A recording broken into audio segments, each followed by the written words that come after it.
નમસ્કાર વિદ્યાર્થી મિત્રો, ઓનલાઈન એજ્યુકેશનમાં આપનું સ્વાગત છે. છેલ્લે આપણે 9મા ધોરણમાં ઇંગ્લિશમાં જોયું હતું કે 7મો પાઠ આપણો પૂરો કર્યો.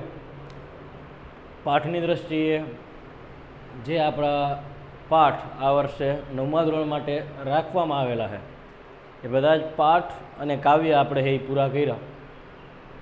ગ્રામરમાં આપણે છેલ્લે 2 ટોપિક બાકી હતા, એક તો ડાયરેક્ટ ઇનડાયરેક્ટ અને બીજું તો કે ફંક્શન. ડાયરેક્ટ ઇનડાયરેક્ટ એ આપણે 11-12 સાયન્સની સાથે જે વિડીયો મોકલવામાં આવે 9 થી 12ના એમાં આપણે જોતા જઈશું, અને ન જોયા હોય તો આપણે એમાં જોઈને આપણે એ શીખવાનો પ્રયત્ન કરશું, કારણ કે ડાયરેક્ટ ઇનડાયરેક્ટનો ટોપિક અત્યંત આવશ્યક ટોપિક તમારા માટે છે. આવનારા તમામ વર્ષો દરમિયાન એટલે કે 10, 11 ને 12 એમાં આ ટોપિક તમારો સાથ છોડવાનો નથી. તો 100% એમાંથી સમજવાનો પ્રયત્ન કરશું. ન સમજાય તો સરને ઓનલાઈનના માધ્યમથી પૂછી પણ શકાય, પણ એ ટોપિકને આપણે ઇગ્નોર નહીં કરીએ, બરાબર, કારણ કે આપણી સાથે રહેવાવાળો ટોપિક છે. તો ડાયરેક્ટ ઇનડાયરેક્ટ આપણે એમાં કન્ટિન્યુઅસ ચાલુ છે. એમાં આપણે છેલ્લે ફકરામાં પહોંચ્યા છે, તો અત્યાર સુધી કદાચ તમે ન જોયું તો તમે એ જોઈ શકો છો. આજે આપણે જે ટોપિક ભણવાનો છે એ ટોપિકનું નામ છે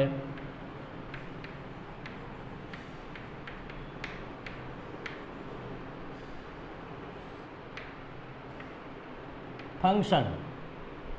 આ ટોપિક પણ તમારે તમારી સાથે ક્યાં સુધી રહીશે? જ્યાં સુધી તમે 12માં પહોંચો ત્યાં સુધી. એટલે કે ડાયરેક્ટ ઇનડાયરેક્ટ જેવું જ તમારા આ ટોપિકનું છે, બરાબર. જોકે ક્યાં સુધી રહીશે એનો જવાબ તો હું એમ કહી શકું કે તમારામાં બુદ્ધિમાં રહે ત્યાં સુધી રહીશે, બાકી નીકળી જઈશે. એટલે મેં બોલતી વખતે પણ દાંત કાઢ્યા, પણ કહેવાનો મતલબ મારો એટલો જ છે અહીંયા કે તમારી સાથે રહેનારો આ ટોપિક છે, આ ટોપિક પણ તમારા માટે અત્યંત આવશ્યક છે, અને એ ટોપિકને તમારે સમજવો જરૂરી છે. તમારે તમને જે ગ્રામર લાઇબ્રેરી છે એમાં પહેલાં જ પેજે એનું વિવરણ આપ્યું છે કે ભાઈ ફંક્શન એટલે શું, બરાબર. તો ફંક્શન એટલે એને કીધું, ફંક્શન એટલે ખરેખર થાય કાર્ય, પણ ફંક્શન જ્યારે ગ્રામરની દ્રષ્ટિએ આવે ત્યારે એના માટે એને શબ્દ વાપર્યો છે કાર્યાત્મક વ્યાકરણ, બરાબર. જેમાં કોઈ કાર્ય થતું હોય, ફંક્શન XYZ જે પણ છે, પણ એમાં કોઈ કાર્ય થતું હોય એવું વર્ણન આવે, આને કહેવાય ફંક્શન, બરાબર. અને ફંક્શનની દ્રષ્ટિએ તમારે એ પણ સમજવું સાથે જરૂરી છે કે ભાઈ કાર્યાત્મક વર્ણન થાય તો એમાં કાંઈ પ્રશ્ન નથી, પણ એને ઓળખવાનું કઈ દ્રષ્ટિએ એની અલગ અલગ નિશાની હોય. ફંક્શન એટલે કે કાર્ય અલગ અલગ પ્રકારના હોય. એની સમજૂતી આપી કે ભાઈ ચોક્કસતા, સર્ટેનલી, ચોકસાઈ દર્શાવી કે ભાઈ આ દિવસે થઈ છે, અથવા તો સંભાવના દર્શાવી કે ભવિષ્યમાં થઈ છે. તેના માટે શું વાપરી શકાય શબ્દ? ડ્યુરેશન વાપરવો, ગાળો તમારે વાપરવો હોય તો એના માટે કયો શબ્દ વાપરી શકાય? બરાબર. ઇન્ટેન્શન, હેતુ, બરાબર, ઈરાદો દેખાવું હોય તો શું તમારે વાપરી શકાય? પ્લાન, ઇવેન્ટ, યોજના બનાવેલી આખી ઘટના છે તો એના માટેનું ફંક્શનલ સેન્ટેન્સ કયું હોઈ શકે? બરાબર. હેપનિંગ સૂન, હમણાં જ થયેલી ઘટના કોઈ છે એવી બાબત છે તો એના માટે કઈ રીતના વાક્ય વાપરી શકાય? આ તમામ બાબતો તમને તમારી ગ્રામરની અંદર પહેલાં પેજે તમારા ગ્રામરના આપવામાં આવી છે, પહેલાં જ પેજે, બરાબર. પણ આપણે ફંક્શન જ્યારે શીખવાના હોય ત્યારે ફંક્શનમાં કેટલા ટોપિક આવે આવો પ્રશ્ન આપણને થાય. ઉદાહરણ તરીકે આપણે કાળ શીખતા હોય તો કાળની દ્રષ્ટિએ આપણે શું કહીએ કે ભાઈ અત્યારે તમે જે 9 કાળ ભણો હો એના પછી 12 કાળ સુધી પહોંચી શકો, બરાબર. તો એ 12 ભાગ થયા. તેમ ફંક્શનના સર કેટલા ભાગ હોય? ખરેખર ફંક્શન એટલે મારી ભાષામાં કહેવું હોય તો આપણા તમામ ઇમોશન્સ, લાગણીઓ, બરાબર, એ જ રીતના આપણા તમામ કાર્ય, આ બધાને તમે ફંક્શનમાં જોઈ શકો. અને દ્રષ્ટિ તમે ગણવા બેસો તો હંમેશા માટે ખૂટો આપણી ભાષામાં કહેવાય તો તૂટો જવાનો છે, કાંઈક ને કાંઈક આપણે એ રહી જ જવાનું છે. એટલે એની કોઈ મર્યાદા ન હોઈ શકે, એ અમર્યાદિત છે.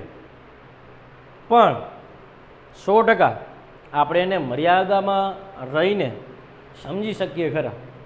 ની દ્રષ્ટિએ આપણે એ પહેલાં સમજવાનો પ્રયત્ન કરીએ.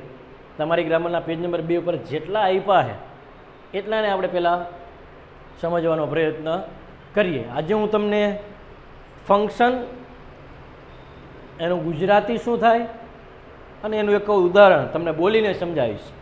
પછી આવનારા લેક્ચરમાં તમને તમારે એના એક વાઇસ એની નિશાની શું હોય, કઈ રીતના હોય, તમને હું સમજાવતો જઈશ. આજે તમને હું પહેલાં એટલું સમજાવવાનો પ્રયત્ન કરીશ કે આ રીતના ફંક્શન હોય, બરાબર. તો આપણે પહેલેથી એ જોવાનો પ્રયત્ન કરીએ. તમારા ફંક્શનમાં પહેલું જ આપ્યું છે ડિસ્ક્રાઇબિંગ ઓલ્ટરનેટિવ, બરાબર. પહેલું ફંક્શન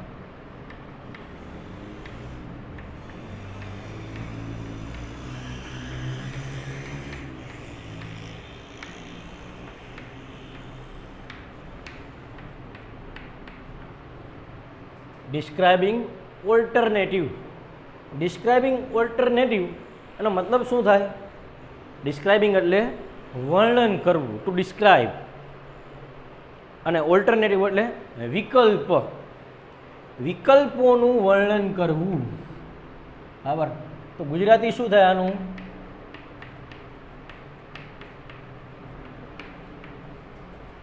વિકલ્પોનું વર્ણન કરવું. વિકલ્પોનું વર્ણન શેનાથી થાય ગુજરાતીમાં? તો આપણને ખબર છે, આપણે અથવા કઈ, બરાબર, તો વિકલ્પ આવે. તારે આ જોઈએ કે આ નોર્મલી આપણે પૂછી, કોઈ આપણી ઘરે મહેમાન થઈને આવ્યું હોય તો આપણે એને શું કહીએ? ચા પીશો કે કોફી, કે અથવા તો કે, બરાબર. તો એ શું આપણે એને આપ્યું કહેવાય? વિકલ્પ.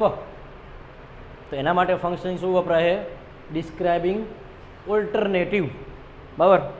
બીજું function describing action.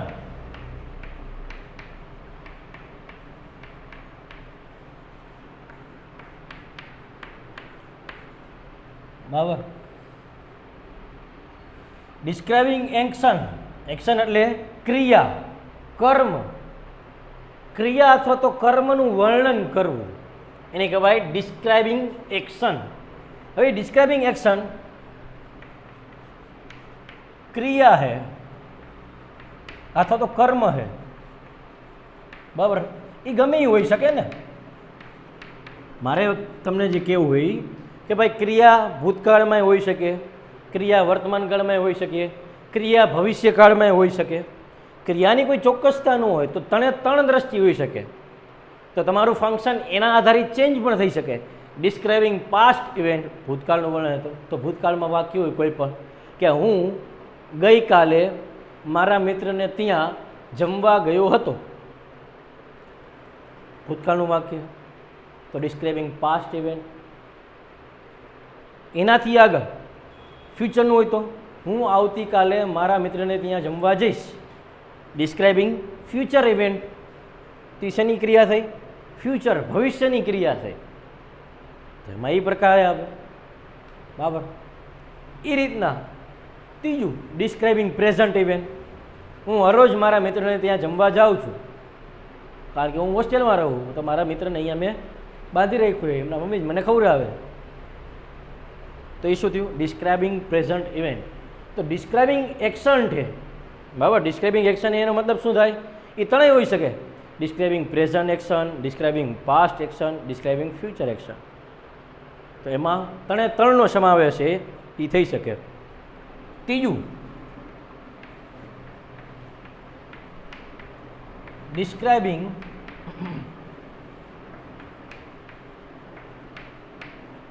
Person.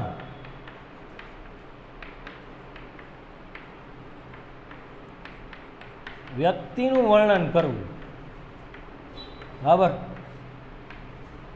Describing person, જેમાં વ્યક્તિનું વર્ણન કરવામાં આવે. કોઈ પણ વ્યક્તિ હોય, ઉદાહરણ તરીકે મિલન સર કે જે હંમેશા વિદ્યાર્થીઓને ધમકાવતા જ હોય, વઢતા જ હોય, એ અમારા અંગ્રેજીના શિક્ષક છે. કોનું વર્ણન થયું? મિલન સરનું. હા ભાઈ, કહેવાનો મતલબ શું છે? કોઈ વ્યક્તિનું વર્ણન થાય.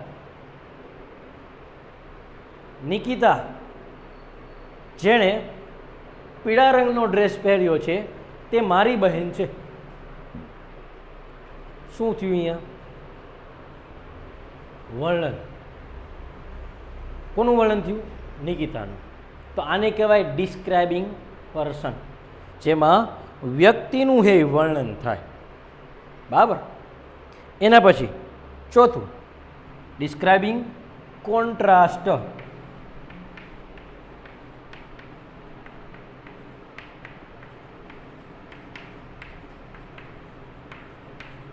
ડિસ્ક્રાઇબિંગ કોન્ટ્રાસ્ટ, આપણી ભાષામાં કોન્ટ્રાસ્ટનો મતલબ થાય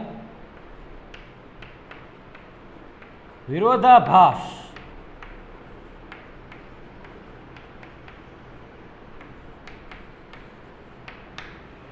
વર્ણન કરવું, વિરોધાભાસ જે બાબત છે એનું વર્ણન કરવું.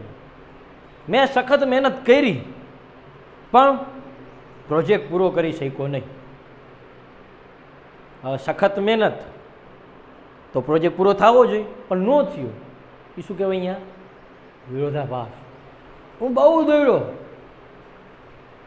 પણ છતાંય સમયસર પહોંચી શક્યો નહીં, છતાંય ટ્રેન ચૂકી ગયું. ઘણું બધું દોડ્યો હોય તો પહોંચી જવો જોઈએ, પણ વિરોધાભાસ. બરાબર. તો આને કહેવાય ડિસ્ક્રાઇબિંગ કોન્ટ્રાસ્ટ. બરાબર. એના પછી ડિસ્ક્રાઇબિંગ કન્ડિશન.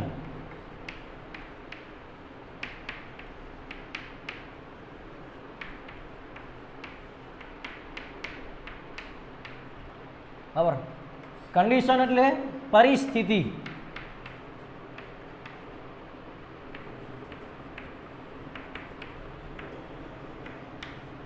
પરિસ્થિતિનું વર્ણન. જો તું મહેનત કરીશ તો તું પાસ થઈશ. કન્ડિશન આ હે. જો તું પહેલો નંબર લાવીશ તો હું તારા માટે સાયકલ લઈ આવીશ, હું તારા માટે બાઇક લઈ આવીશ. કન્ડિશન શું છે? મહેનત કરીશ, પહેલો નંબર લાવીશ. આ કન્ડિશન થઈ કહેવાય. શરત એક પ્રકારની કહેવાય, એક પરિસ્થિતિ આપણી સામે ઊભી કરી કહેવાય. તો એ બધા શેમાં આવે? ડિસ્ક્રાઇબિંગ કન્ડિશનમાં. એના પછી ડિસ્ક્રાઇબિંગ રિક્વેસ્ટ.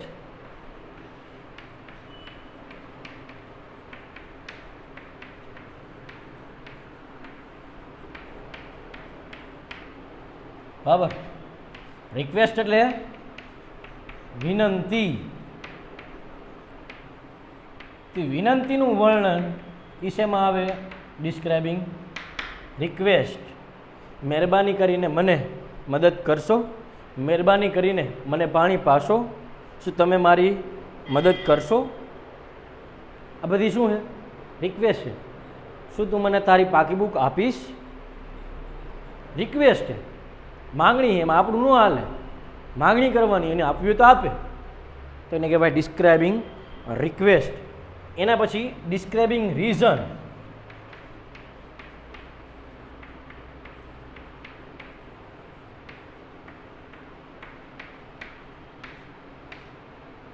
રીઝન એટલે કારણ. બરાબર. કારણનું વર્ણન કરવું.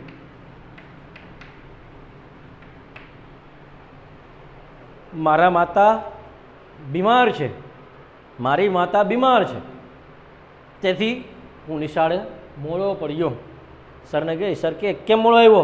આપણે શું કહે? મમ્મી બીમાર હતા સર, કામ કરવાનું તો એટલે હું મોડો પડ્યો. કારણ? કેમ હોમવર્ક નથી કર્યું?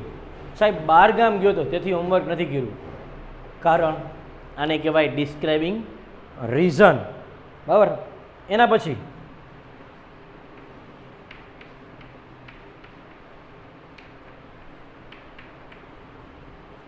Describing location.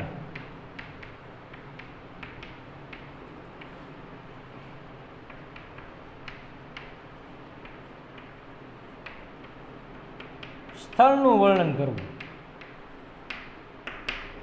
મારા પિતાજી પોસ્ટ ઓફિસે કામ કરે છે. સ્થળ ઉલટું આવી શકે. પોસ્ટ ઓફિસ કે જ્યાં મારા પિતાજી કામ કરે છે તે બસ સ્ટેશનની સામે છે. કોનું વર્ણન થયું? પોસ્ટ ઓફિસનું. પોસ્ટ ઓફિસ શું કહેવાય? સ્થળ. તો આને કહેવાય ડિસ્ક્રાઇબિંગ લોકેશન, સ્થળ. એ જ રીતના ડિસ્ક્રાઇબિંગ પ્લેસ આવે. જે રીતના અહીંયા લોકેશન છે એ જ રીતના શું આવે? પ્લેસ. તો ત્યારે જે પ્લેસ શબ્દ વાપરે ત્યારે મેં જે આ બીજું ઉદાહરણ આપ્યું તમને એ રીતના આવે, જેમાં વર્ણન થાય પોસ્ટ ઓફિસ કે જ્યાં મારા પિતાજી કામ કરે છે તે બસ સ્ટેન્ડની સામે છે. માઉન્ટ આબુ જે દુનિયાનો સૌથી ઊંચી પર્વતમાળા છે તે ભારતમાં છે. બરાબર. તો આ રીતના વર્ણન આવે તો એને કહેવાય ડિસ્ક્રાઇબિંગ પ્લેસ. લોકેશનમાં શું હોય? સ્થળ હોય. મારી શાળા ઉમા ટાઉનશીપમાં છે.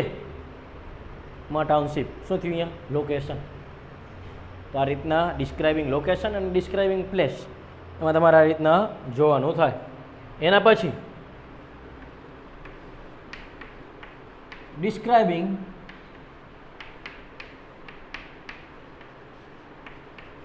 ટાઈમ. બરાબર. ટાઈમ એટલે આપણી ખબર જ પડી જાય શું આવે? સમયનું વર્ણન.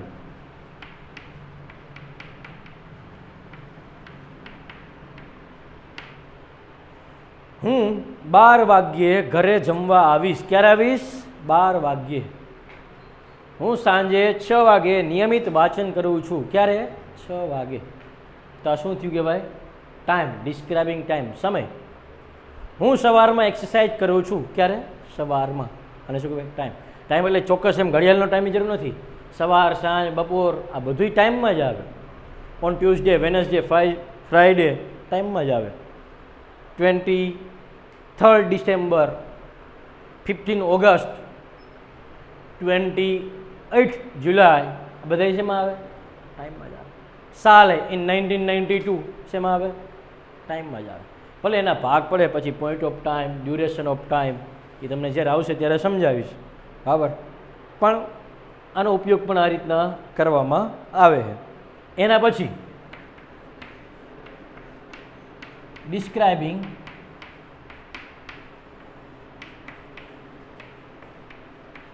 પ્રોસેસ. આપણી ભાષામાં કેવું હોય તો પ્રક્રિયાનું વર્ણન કરવું. તમને એમાં સીધું ઉદાહરણ આપવાનો પ્રયત્ન કરું. બરાબર. કે સમજી લ્યો ચા બનાવવાની તો પહેલાં શું કરીએ આપણે? કેટલીને સ્ટવ ઉપર રાખો, એમાં પાણી નાખો, ઉબાળો. બરાબર. ચાની ભૂકી નાખો, હલાવો.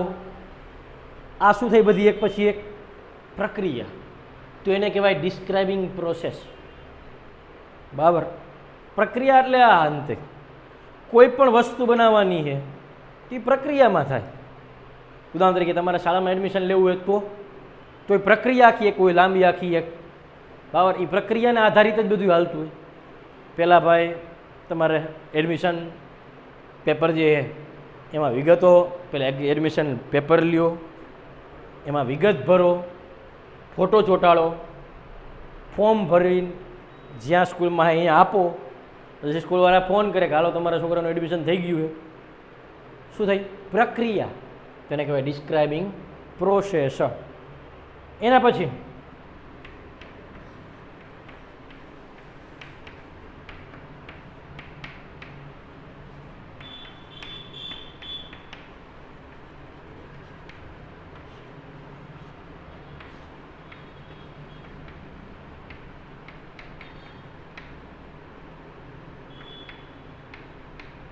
Describing past event.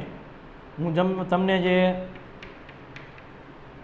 ડિસ્ક્રાઇબિંગ એક્શનમાં સમજાવતો હતો બરાબર એ આમાં પર્ટિક્યુલરને કીધું પાસ્ટ ઇવેન્ટ, ભૂતકાળની જ પ્રક્રિયા.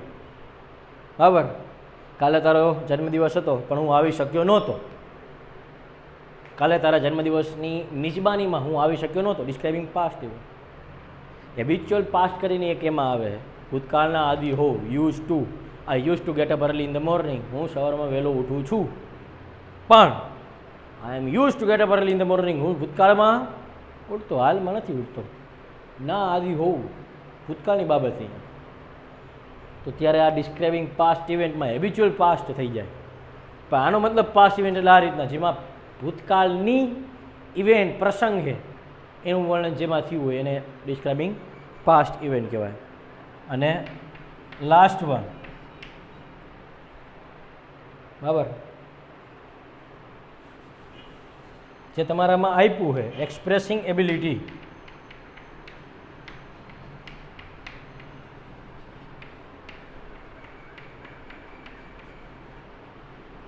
આપણી ભાષામાં કેવું હોય તો ક્ષમતાનું વર્ણન કરવું, બરાબર, સક્ષમતા છે કે નહીં એનું વર્ણન કરવાનું જેમાં થાય એમાં એબિલિટી આવે. તું આ દાખલો ઉકેલી શકે છે, સક્ષમતા દેખાડી આપણે એની, બરાબર. તું સારામાં સારું ડ્રોઈંગ કરી શકે છે, દોરી શકે છે, સક્ષમતા દેખાડી. તું હલકો છે શેની દ્રષ્ટિએ? વજનમાં. તું વજનમાં હલકો છે તેથી તું આ ભારે બેગ ઉપાડી નહીં શકે. શું કર્યું? એની સક્ષમતા નથી એને દેખાડ્યું. તે બધામાં શું આવે? Expressing ability. જે રીતના એબિલિટી આવે એ રીતના પોસિબિલિટી આવે, શક્યતા દેખાડવી. બહાર વરસાદી વાતાવરણ તો આપણે શું કહીએ? કદાચ વરસાદ પડે, કદાચ, તો એ શું દેખાડ્યું કહેવાય અહીંયા? શક્યતા, પોસિબિલિટી. એ જ રીતના આવે એક્સપ્રેસિંગ નેસેસિટી, જરૂરિયાત દર્શાવવી. તમારે 18 વર્ષની વય પછી જ વાહન ચલાવવું જોઈએ, તમારે ટ્રાફિકના નિયમોનું પાલન કરવું જોઈએ, જરૂરિયાત છે. ન કરી તો આપણને ખબર છે કે ભાઈ એક્સિડન્ટ થાય અથવા તો ટ્રાફિક જામ થાય, જરૂરિયાતમાં બધું એમાં આવે. એક્સપ્રેસિંગ ઓબ્લિગેશન, કર્તવ્ય, બરાબર, તો એમાં શું આવે? શુડ, આપણે વૃક્ષો વાવવા જોઈએ. નેસેસિટીમાં ફરજિયાત પણ હોય, ટ્રાફિકના નિયમોનું પાલન કરવું જ જોઈએ, બરાબર. જ્યારે કર્તવ્યમાં શું હોય? વૃક્ષો વાવવા જોઈએ, ખાલી વાવવા જોઈએ. આપણી ભાષામાં કેવું હોય તો શુડ અને મસ્ટનો ફરક, જો કે એ જ એની નિશાની. તો આ રીતના વિદ્યાર્થી મિત્રો આપણે આજે જે તમારે અંદર હતા ફંક્શન એ આપણે અહીંયા જોવાનો પ્રયત્ન કર્યો, બરાબર. પહેલેથી તમને એકવાર યાદ કરાવી દઉં. ડિસ્ક્રાઇબિંગ ઓલ્ટરનેટિવ, વિકલ્પોનું વર્ણન. ડિસ્ક્રાઇબિંગ એક્શન, ક્રિયા અથવા તો કર્મનું વર્ણન. ડિસ્ક્રાઇબિંગ પર્સન, વ્યક્તિનું વર્ણન. ડિસ્ક્રાઇબિંગ કોન્ટ્રાસ્ટ, વિરોધાભાસનું વર્ણન. ડિસ્ક્રાઇબિંગ કન્ડિશન, પરિસ્થિતિનું વર્ણન. ડિસ્ક્રાઇબિંગ રિક્વેસ્ટ, વિનંતીનું વર્ણન. ડિસ્ક્રાઇબિંગ રીઝન, કારણનું વર્ણન. ડિસ્ક્રાઇબિંગ લોકેશન, સ્થળનું વર્ણન અથવા તો ડિસ્ક્રાઇબિંગ પ્લેસ, એમાં પણ એ જ થાય. બેયના જ્યારે આપણે નિયમો જોઈશું ત્યારે થોડુંક અલગ આવશે. ડિસ્ક્રાઇબિંગ ટાઈમ, સમયનું વર્ણન. ડિસ્ક્રાઇબિંગ પ્રોસેસ, પ્રક્રિયાનું વર્ણન. ડિસ્ક્રાઇબિંગ પાસ્ટ ઇવેન્ટ, ભૂતકાળના પ્રસંગનું વર્ણન. એક્સપ્રેસિંગ એબિલિટી, ક્ષમતાનું વર્ણન. મેં તમારી સામે જે તમારી ગ્રામરમાં છે જેટલા છે એટલા તમારી સામે એ રાખવાનો પ્રયત્ન કર્યો, બરાબર. ગ્રામરની દ્રષ્ટિએ એક બાબત ફિક્સ છે, એવું કહેવાય છે, કહેવાય એટલે હું એમ કહીશ કે એવું કહેવાય છે, બરાબર, કે ફંક્શનમાં તમે જેટલું ગુજરાતીના આધારે મથો એટલું તમારા માટે સારું. એટલે કે આપેલા વાક્યનું પહેલાં ગુજરાતી કરવાનું અને જે તમને ઓપ્શનમાં આપ્યા હોય એનું તમારે ગુજરાતી કરવાનું. એ તમે કરો તો તમને ફંક્શન સરળ રહે. બાકી 100% એની નિશાની હોય. ત્યાર પછી જે તમને આપ્યા એના સિવાયના પેજ નંબર 168 ઉપર એમણે તમને ઘણા બધા આપ્યા છે. એમાં જે આપણે રહી ગયા એ તમારી સામે ખાલી અત્યારે હું રાખું, બરાબર. એમાં જે આપ્યા છે એક તો આપ્યું એ શોઈંગ રિઝલ્ટ, બરાબર. શોઈંગ રિઝલ્ટ એટલે આપણી ભાષામાં કેવું હોય તો પરિણામનું વર્ણન, જેમાં પરિણામ થાય, બરાબર.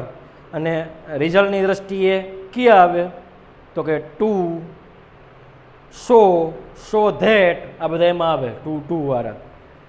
You are too weak to solve this sum, તું આ દાખલો ઉકેલવા માટે બહુ જ નબળો છે. નબળું છે એનું પરિણામ શું આવ્યું? દાખલો ઉકેલી શકે નહીં. આ એનું પરિણામ આવ્યું. તો એમાં એ રીતના વાપરી શકાય છે.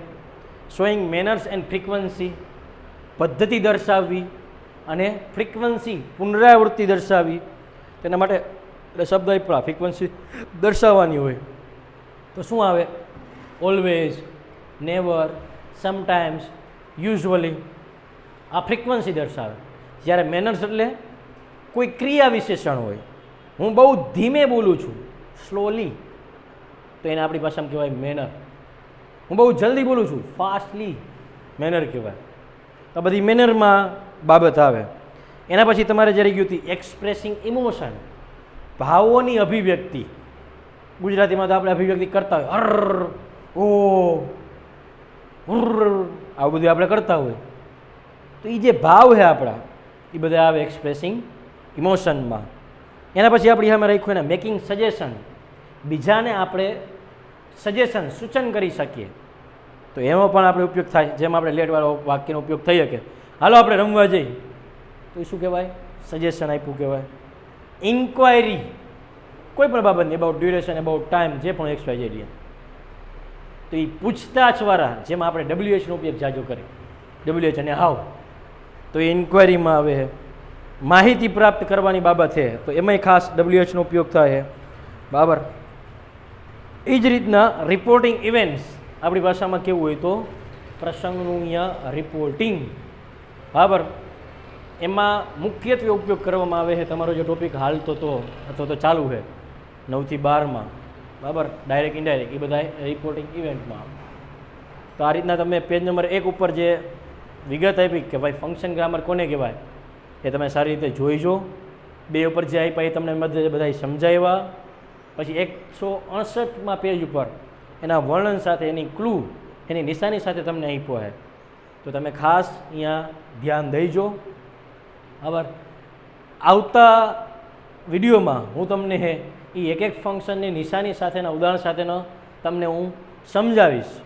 પણ એના પહેલાં તમે ચોક્કસ આટલું વાંચન કરી લેજો, જેથી કરીને તમને જ્યારે સમજાવવામાં આવે ત્યારે તમને થોડીક સરળતા રહે.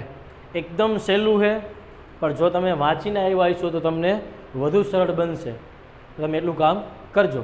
અત્યારે આપણે જેટલું સમજ્યા એમાં કદાચ તમને કંઈ પ્રશ્ન હોય તો એ પ્રશ્નનું સોલ્યુશન આવતા વિડીયોમાં ચોક્કસ થવાનું જ છે. એની ચિંતા ન કરતા. નમસ્કાર.